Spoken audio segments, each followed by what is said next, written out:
Alright everyone, thank you for coming tonight. Tonight is about an informal session, so we'll run through some PowerPoints, but we really want to show you what the reading of science, the science of reading, looks like when your child is sitting here on the floor. It's a bit different for some parents who have got children in the grade 2s and 3s, and they've gone through predictable text with levels 1 to 15 in this area. So it might be a bit strange, but we'll go through what it looks like when your child has a literacy lesson. First of all, we'll go through the PowerPoint. I'll just speak to the PowerPoint about some important school facts. So obviously we've got the principal, Mr. Willits, joining us here today, myself as head of junior school. Dakota Bennett is our foundation to year 2 level coordinator. So if there's a problem in the yard, Dakota will be the first person that will stop in with your child. And if it escalates, or if I need to step in, it might be myself, and Mr. Willett would be the next person to step in. Hayley Rathbone is our junior school teaching and learning person. And of course we have our lovely foundation teachers, Miss Anthony and Mrs. Humphreys over here. Our wellbeing, we've got Miss Vanessa Warnes, Head of Welfare and our Child Safety Officer, and Mr. Kevin Quinn works Wednesday and Thursdays. I won't read that, but our reading program, as I said, has moved to the science of reading. And with that, within that is a writing program as well. And this is where Chloe will have a look at our literacy. Justin Seamer? Now. Okay. I might turn the lights off, it's more effective.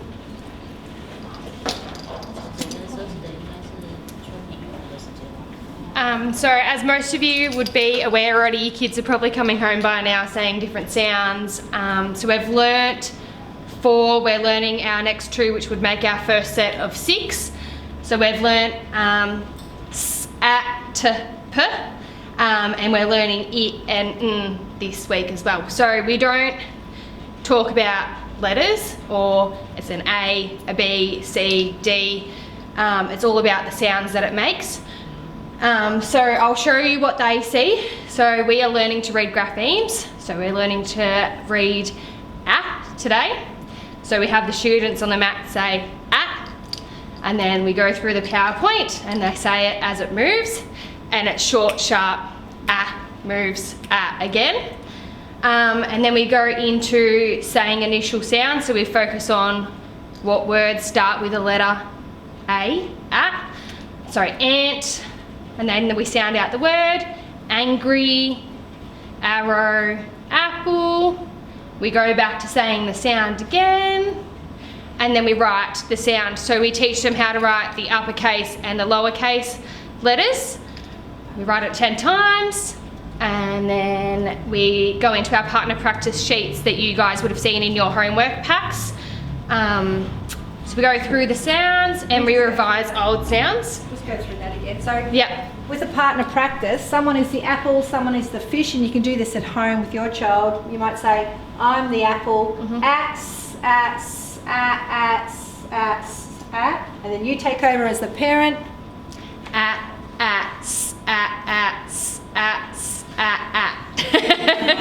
And we have a look at these pictures. So we're looking for initial sounds. So we're looking for words. Ambulance. Oh, well done. And angry apple. And socks. Oh no. We're looking for Yep. And then this one, tracing around, up, down, flip, and then say it again. So I think there's something like over 100, 200 exposures the child has to say be exposed to it for it actually to sink into their working memory. So there's so many exposures. That's why it's sort of so repetitive. Okay. And we go back constantly over the sounds that we've learnt. So even when we're at the end of the term, we still go back and and at the end of the year, we still go back and revise it as our daily review as well. So we're constantly going back over it. And then we practice, we do that. Then we go back over previous sounds. So obviously they've learnt s before at. At is our second sound, so it's only at and s that you see here. And then we check in with the kids. So we get them to write at one more time on their whiteboards. And if 80% have at right, we keep going with the program. If we don't, we go back and explicitly teach them how to write it again. What about, Chloe, if you see some kids that are understanding at, but some kids aren't understanding at? Then we'll get a small group working with an aide or myself. The other kids can move on to the next activity, and we'll just focus with the small group on the floor so we're not holding everyone back. And then this is this is only for the first few sounds that we do this, because we haven't actually learnt the first 6 sounds to make words yet. So we get them to look at the pictures below, identify the picture, and sound it out. So fish, ish, fan, and so we get them to sound it out with us. So we say it, they say it, we all say it together. So it's a very scaffolded process. So we go through these pictures, and then this is where we do some sentence work. So we write a sentence on the board, we explicitly show them how to write it, we emphasise finger spaces, uppercase, lowercase letters, full stops, so they can build that when we start writing their own sentences. And then we go through, we read it, we talk about what we would need to draw a picture of, and then in their books they go back, draw the picture that matches the sentence. So it's all about their comprehension building at this point, understanding what they're reading and seeing if they can comprehend that and then implement it as well in their books. And then that's that at this stage. Okay, that's an literacy block that probably brings you up to what, 9:30, 10 o'clock? About that, yeah. 10 o'clock? Yeah. So that's what it looks like with a crunch and munch in the middle of it. Yeah. So then they might do some movement at 10 o'clock. Yeah. And then move into Some sentence work. Yeah. Other writing. Yeah. Other sound work, whether it's craft, fine motor, trying to put everything in together to fine motor, sounds, and consolidate the learning of that letter or letters that they've learned for the last few weeks. Yeah. All right, if we go back to that slide again.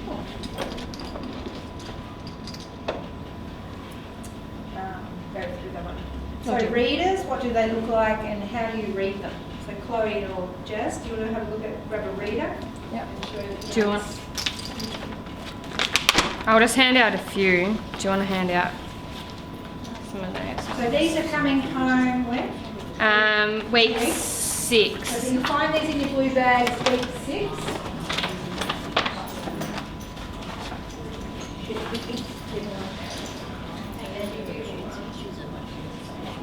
Do you want one, please?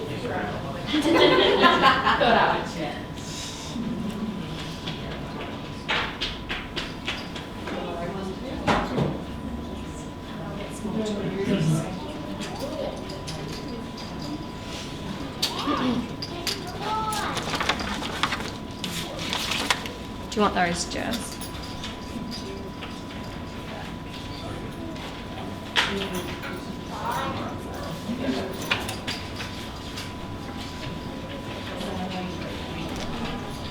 So the blue one is what we start with.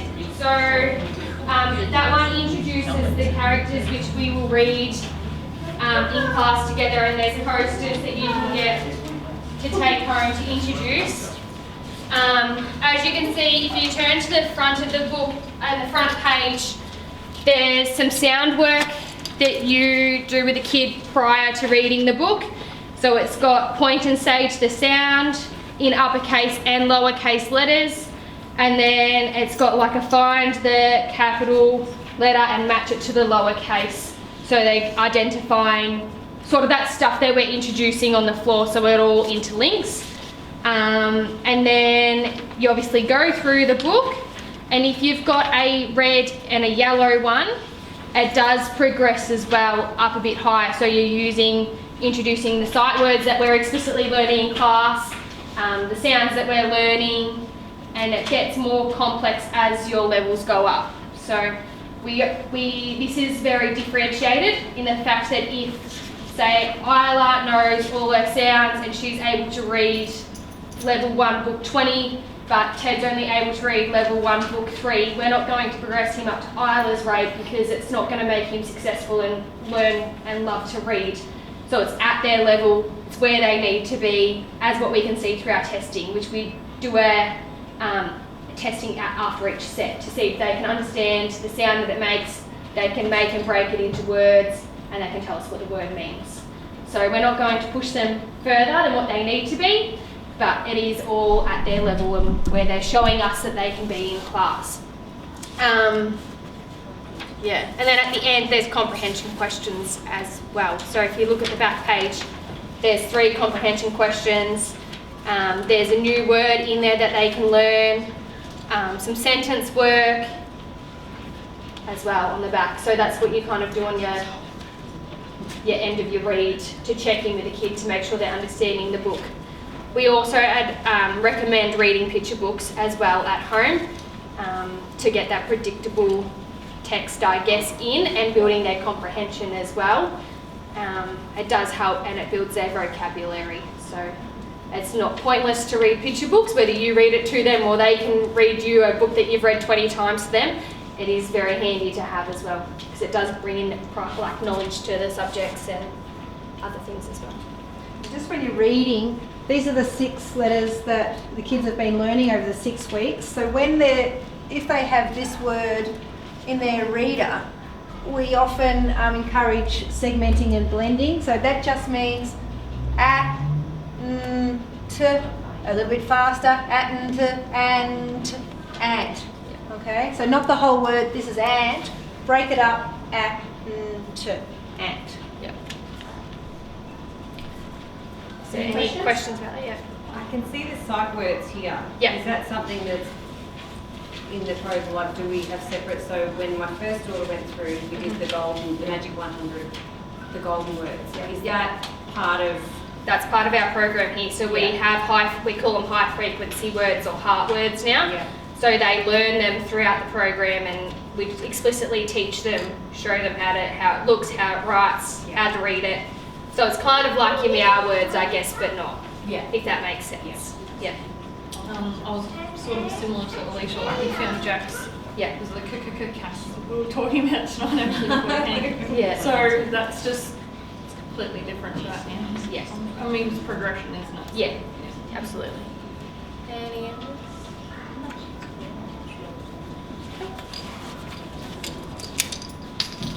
Oh, Chloe, just quickly, like, Yes. obviously there was 30 levels Jack was going through. Yep. Is it less levels than that, or? So in each of so you've got all 3 levels there, 1, 2 and 3. Yep. So in each of those levels there's 20 books in the fiction, and then there's also non-fiction books as well. Yep. In the guidelines of the scope and sequence, it says the kids should be around level 3, book about 12, I think it is, to be at the end of foundation. Yep. So we kind of have benchmarks throughout the term as where they should be, kind of like your PM readers, you had benchmarks and where they should be. Yeah. But there's obviously more books and less levels. Yeah. That makes sense. No, that's good. Yeah. So if you think of the PM readers, if they are reading on a level 15, that would be the area they'd probably come off decodables because they've consolidated their letter sounds.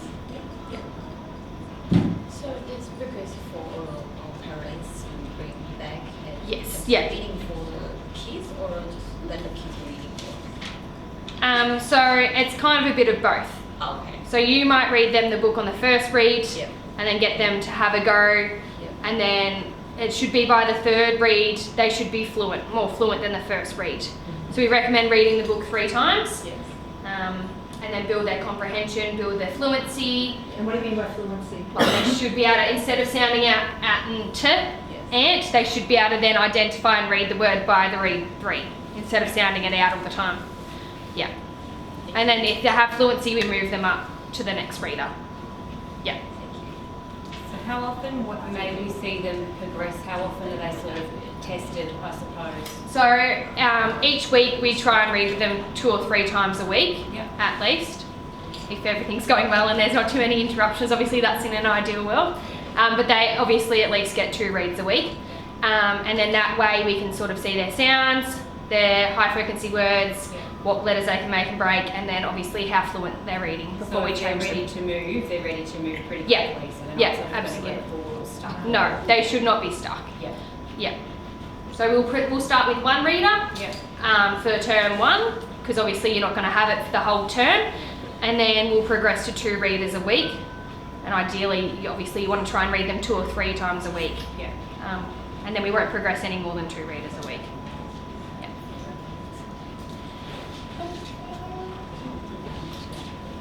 Okay, numeracy program. So, with number, algebra and measurement geometry and stats, often we hear parents say, my child can count to 20, 1, 2, 3, 4, 5, 6, 7, 8, 9, 10, all the way to 20. It's a little bit more than that.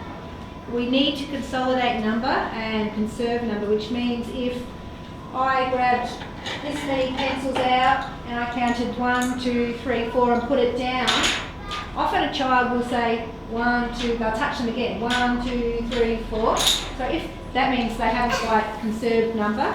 If they can see it, if they can supertise that 4, just looking at it without doing this, they're on their way. But things like number 13, what are the 2 numbers before it, what's the number after it? It's just not counting by 1s to 20. We sort of have to manipulate the numbers a little bit.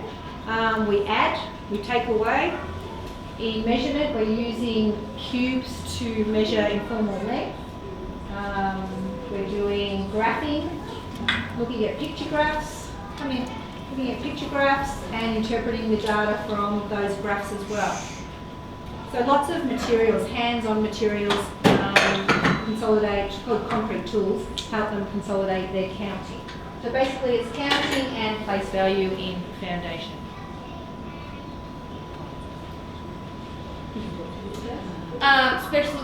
Specialist classes we have throughout the week. So they have 1 session of music. They have 2 sessions of PE, they have health, ICT, computers, they have RAVE, so religious and values education, and they also have 6 specialist periods. They can change. Yeah. I take the kids for ICT at the moment, so a big help for me would be if you practice your surname. So a lot of the kids will reel off their name and they'll say their middle name as well, which is quite funny. So if it's either Cosa, and if they could put those letters, if they've got some sort of understanding of the letters, that would help as well. So just practice your first name and your last name as well. That would be good. And yeah, PE uniform, I think we'll get to that. Yeah. This is a timetable. Chloe, you want to talk to that? Yep.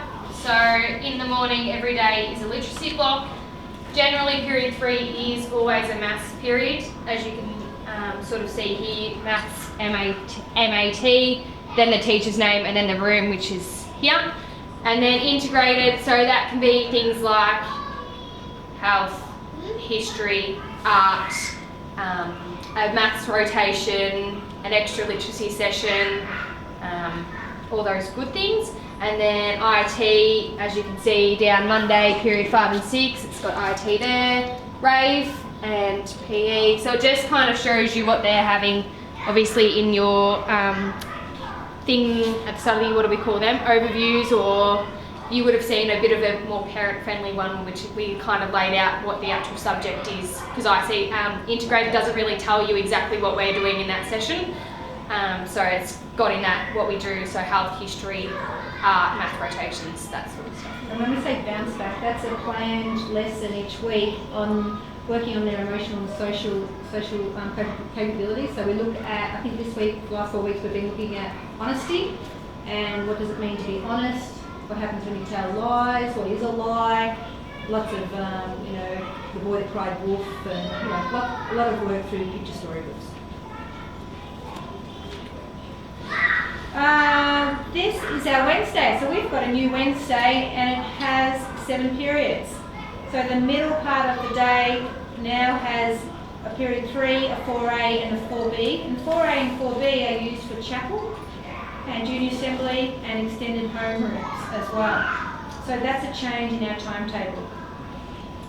And if you'd like to come to assembly, we'll give you the heads up, we'll notify you through Dojo, but it could be at 11:35, and most often it is, or it could be at a 12:16 time during the day if you'd like to come to assembly and see your child receiving an award, or for some other reason. Admin. If your child's absent, could you call the office please or dojo your teacher and they will mark it on the roll.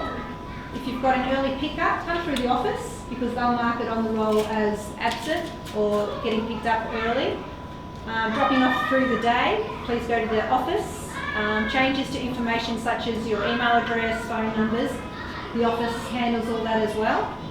Medical conditions, if your child has asthma, that goes through the office as well, and they'll help you how to set up a plan if you need to see your GP to create an asthma plan or an allergy plan. And medication, it doesn't stay in your child's bag. If you could bring that to the office and they store it there with the child's name on it and make everybody aware whose asthma pump it is or who needs this special cream. Okay, so everything really goes through the office rather than the classroom teacher. And of course, canteen. It's an online service, Tuesday to Friday. If you'd like your child to have a lunch order, this is how you do it.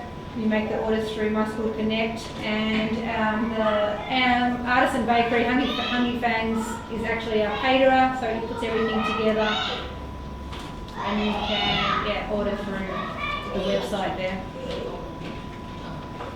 Uniform, if you're looking for some uniform, we also have a pop-up uniform, so if uniform shop, the parents and friends are the best to get onto that. So if you don't want to buy a new outfit, a new winter uniform or summer uniform, just check in at the office again. They might have some second-hand uniforms that would be a little bit cheaper.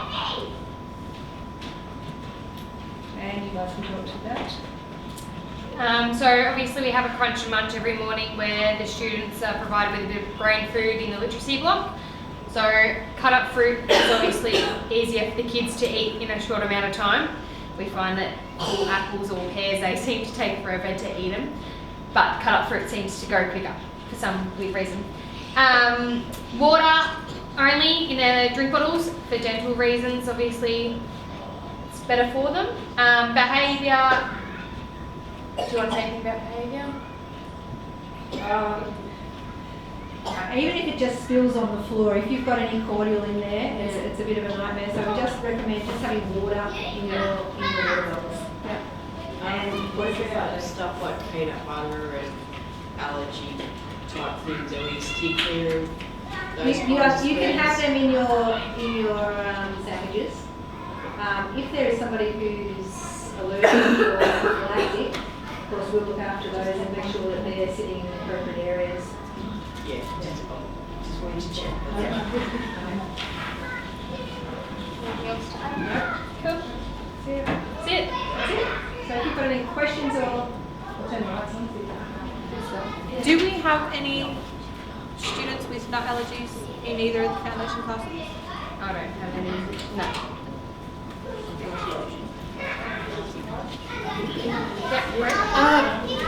Are kids banned from the Oval? Well, I had one come up to me today and ask that question. Because he was like, oh, I'm on the Oval.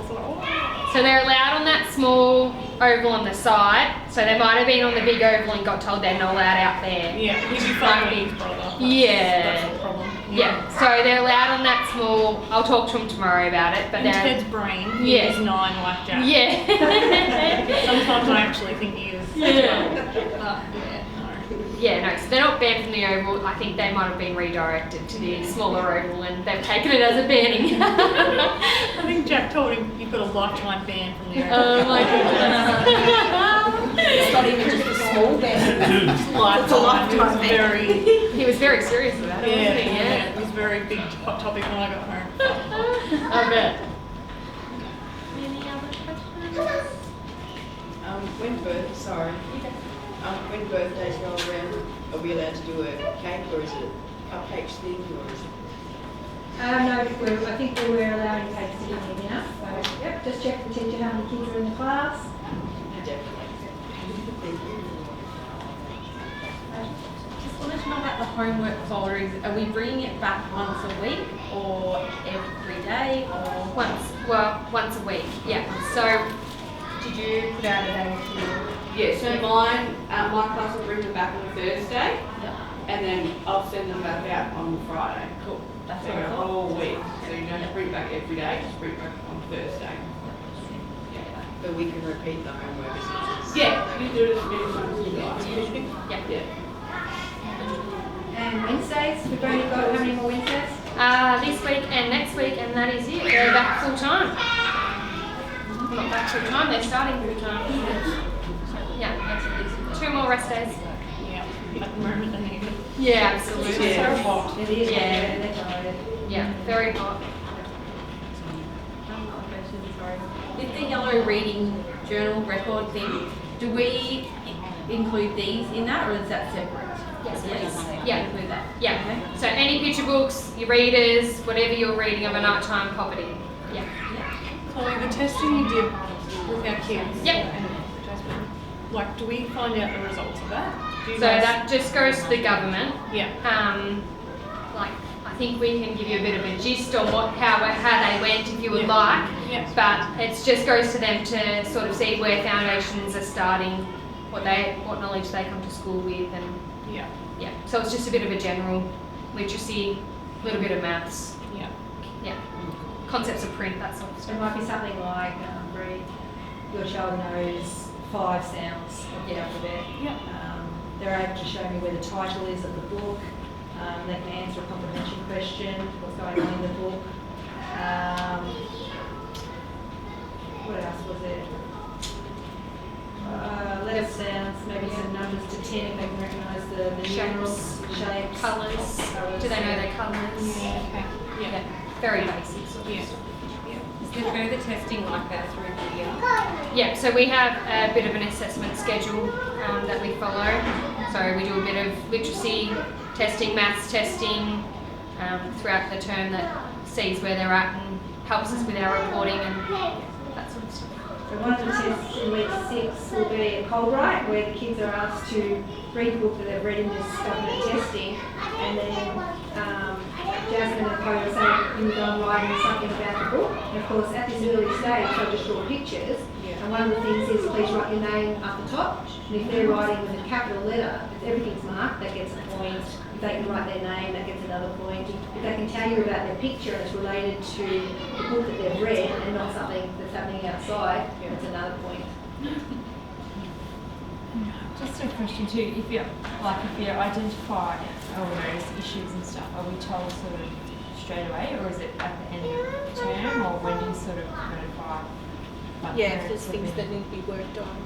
Yeah, so I would contact you, Yeah. say if Francesca couldn't write her name, I would have contacted you and said, we're working really hard on this at school, can you try and work on this at home? We'll continue to work on it. So we'll obviously keep in continuous contact with you, and if there's any issues or problems, we'll let you know. Right, noticed Amelia's got the book right up Yeah. close to her face. Have you had her eyes checked lately? I need to get her Oh, eyes no, checked. that's not really. It is, no, she says it to me quite a lot actually. The only problem I'm having with Amelia at the moment is that she wants to read the chapter books, and I keep telling her that we'll start a bit smaller, but she goes to the library every day Yeah. and she checks out her new books and goes home and reads them, and yeah, they're chapter books. They're a big thing for her. She's pretending. She pretends and she goes, oh my god, Mum, that book was amazing. So if there's no news, it's good news. Like if we don't hear it. We won't wait till the end of term 1 to tell No, you. that's right. All Definitely. reports. So you won't see anything like that. Trying to get onto it straight away. Yeah, so that's what I mean. We're not chasing it until something like that. But, you know, Jazz might say Oliver or is doing this, this and this, which is great. Positive stuff as well. At what point do we receive reports or have parent-teacher interviews? This is all new to me. It's a Yeah. long time since I was at school. Week 10 is parent-teacher. Okay. You will get an interim report, which just tick boxing. Really, the most important thing is that parent-teacher interview it in week 10. So they're face-to-face sessions, or you may choose to do it over the phone if you're a busy person and live out of town. 10-minute discussion with the teacher about where your child's at.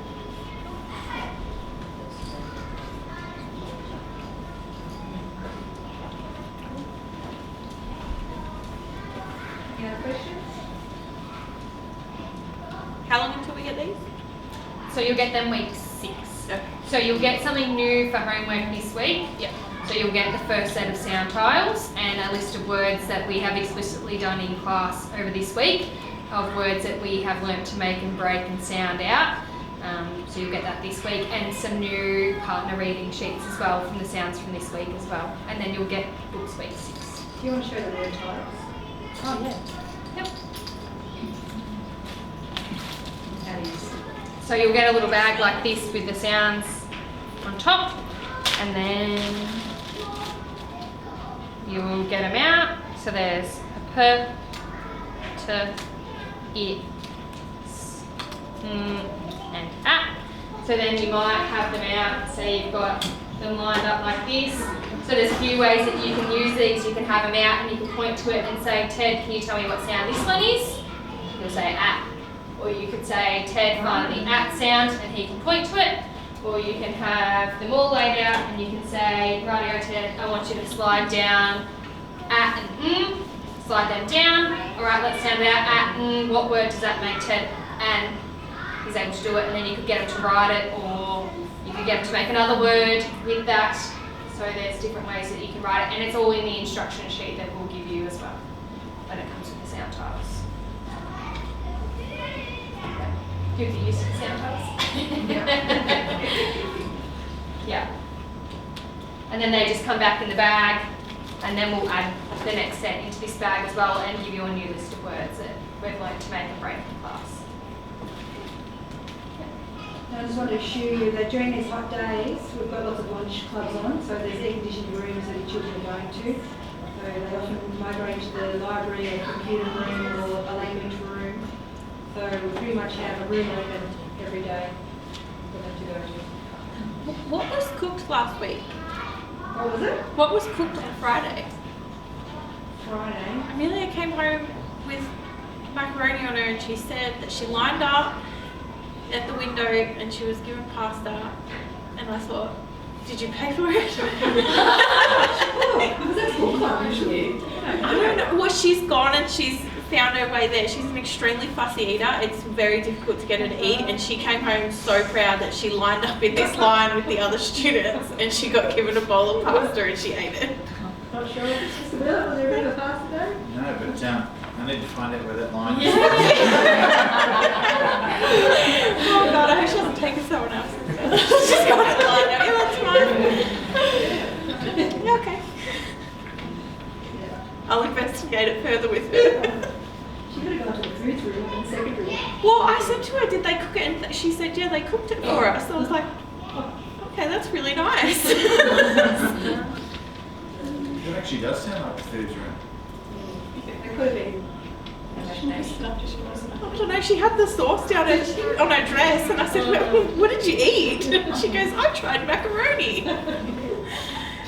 Okay. Well, maybe someone shared in the cooking room.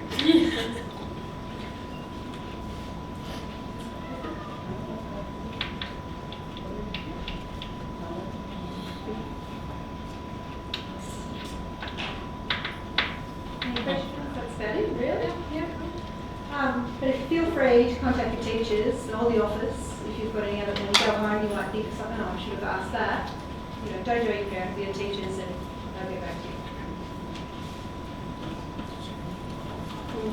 Thanks, ladies. Thank you. Thanks, Fiona. Thanks, Chloe. Thanks, Jasmine. Thanks, everybody, for being here.